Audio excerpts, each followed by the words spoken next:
এরপরের অংশে আল্লাহ বলেন ইম্মা ইয়াবলুগান্না ইনদাকাল কিবারা আহাদুহুমা, এ সন্তান তোমাদের জন্য বলছি তোমরা ভালো করে শোনো, তোমাদের জীবদ্দশায় যদি তোমার মা অথবা বাবা অথবা উভয় জনের কোনো একজন বার্ধক্যে উপনীত হইয়া যায়, বৃদ্ধ হইয়া যায়, বুড়া হইয়া যায়, খবরদার আল্লাহ বলেন সন্তান খবরদার ফালা তাকুল্লাহুমা উফিন, তাদের সাথে বিরক্তি সূচক কোনো কথা বলবা না। মা বাবা কষ্ট পায় এমন কোনো কথা খবরদার সন্তান তুমি বলবা না। এই ওয়াজটা আমার না, আসমানের মালিক আল্লাহ তাআলা সূরা বনী ইসরাইলের 23 নম্বর আয়াতে করতেছেন। আল্লাহর ওয়াজটা আমি আপনাদেরকে শোনাচ্ছি, এটা আমি আমার নিজ থেকে বলছি না, কোরআন সামনে আমার, কোরআন থেকে বলতেছি। ভাইরা আমার ভালো করে শোনো, বোঝার চেষ্টা করো।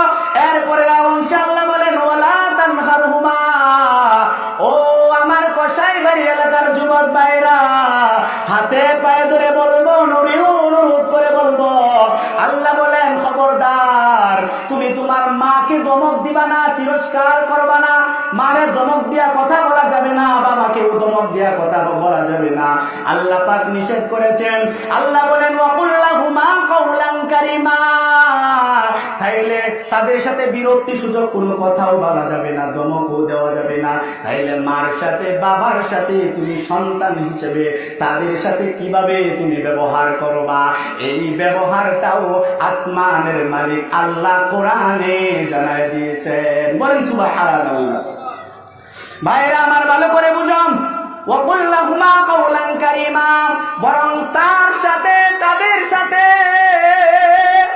কাওলান কারীমা সম্মান সূচক কথা বলো, মা বাবা খুশি হয় এমন কথা বলো, ভদ্রতার সহিত মার সাথে বাবার সাথে কথা বলো, এটা সন্তান হিসেবে তোমার দায়িত্ব। খবরদার মা বাবার সাথে বেয়াদবি করবা না, যদি করো হাদিসে পাকের বর্ণনা শোনো।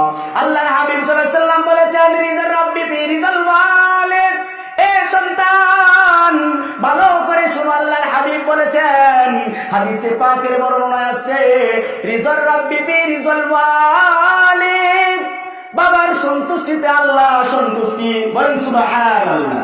এই সন্তান তোমার প্রতি যদি তোমার বাবা সন্তুষ্ট থাকে, আল্লাহ বলেন এ বান্দা আমি আল্লাহ তোর উপর খুশি হইয়া যাই। সুবহানাল্লাহ।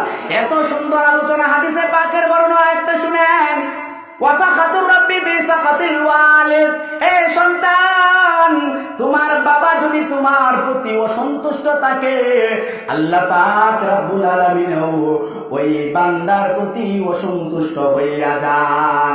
আর কিয়ামতের ময়দানে কোন বান্দার প্রতি যদি আল্লাহ অসন্তুষ্ট থাকে, বলেন তো আপনারা এই বান্দা কি জান্নাতে যেতে পারবে? কখনোই না, জান্নাতে যেতে পারবে না। হুমা জান্নাতুকা ওয়া নারুকা, হাদিসে পাকে আসছে, বর্ণনায় আসছে যে মা বাবা হলো দুনিয়ার মধ্যে উভয়জন হলো তোমার জান্নাত, উভয়জন হলো তোমার জাহান্নাম। এ সন্তান খবরদার খবরদার মার সাথে বাবার সাথে বেয়াদবি করবা না, তাদের সাথে সুন্দর আচরণ করবা, তাদের কথা মান্য করে চলো। মা যেটা কয় বাবা যেটা কয় ওইটা মাইনা চলো, মারে কষ্ট দিবা না, বাবারে কষ্ট দিবা না। তোমার সন্তুষ্টি, মা বাবা যদি তোমার প্রতি সন্তুষ্ট হইয়া যায়, তুমি যদি মারা যাও, দুনিয়া থেকে বিদায় নাও, আল্লাহ পাক রব্বুল আলামিন মরার পরে সাথে সাথে তোমার কবরটা জান্নাতের বাগান বানায় দিবেন। সুবহানাল্লাহ। এ ভাই ভালো করিয়া শোনো, আল্লাহ পাক রব্বুল আলামিন কাল কিয়ামতের ময়দানে, হাসরের ময়দানে যখন আল্লাহ বিচার নিবেন, দেখবে কোন কোন সন্তানের প্রতি তার মা বাবা সন্তুষ্ট।